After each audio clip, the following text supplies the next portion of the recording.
Your GoPro footage sucks and your videos are boring. Let's fix that. Here's an analogy for you. Think about your camera like your eye. Your blink speed is like your shutter speed. Your aperture is how wide your eye is or how wide you open your eye. And your ISO is how sensitive your eye is to light. Tip number one, and I mean this in the nicest way possible, your GoPro footage is incredibly boring. And there's nothing worse than watching POV footage filmed in narrow view. Go grab your GoPro, take it out in narrow, put in the super view, and this will allow you to really capture the essence of everything around you rather than just this narrow point of view. This will keep your audience engaged and really put them in the driver's seat of your POV footage.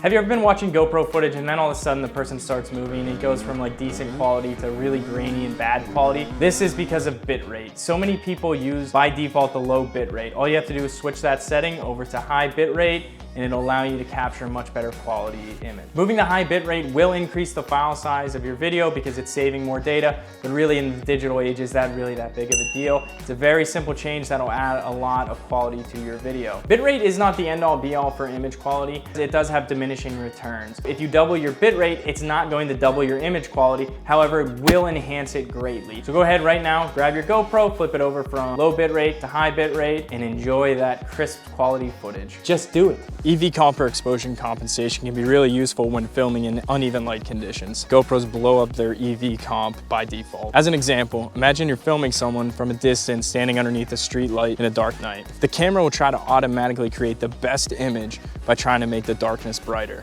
But that might make the person underneath the street light a little too bright and wash out a lot of those details. You can dial down the exposure compensation to help adjust for this. When filming with a GoPro, you're generally moving most of the time, potentially moving in and out of light. Like riding trails in the woods, the light conditions are always changing. Adjusting my EV comp down to -0.5 has given me the best results in the most conditions. I'd recommend using that as your first setting rather than the default of 0. Things can get a little tricky when you throw in ISO or ISO.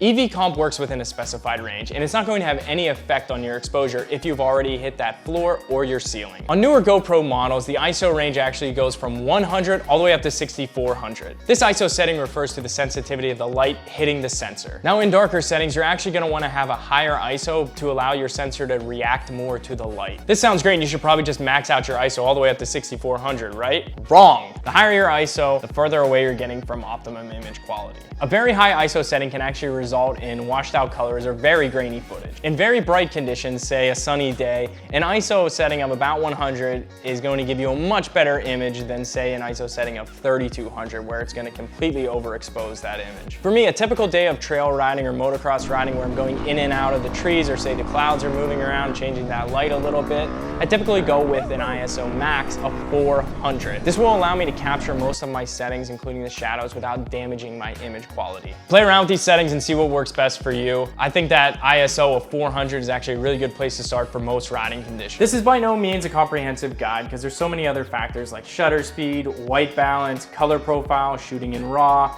and so on that are going to play into your image quality. This is just a few quick tips to really help you get started with your GoPro and get much better quality footage out of it. Drop a comment below, let me know if this is helpful, let me know what settings you're using or if you have any other pro tips. Now, if you're curious to see what these settings actually look like in real time, I'd recommend checking out this motocross video or this trail riding video.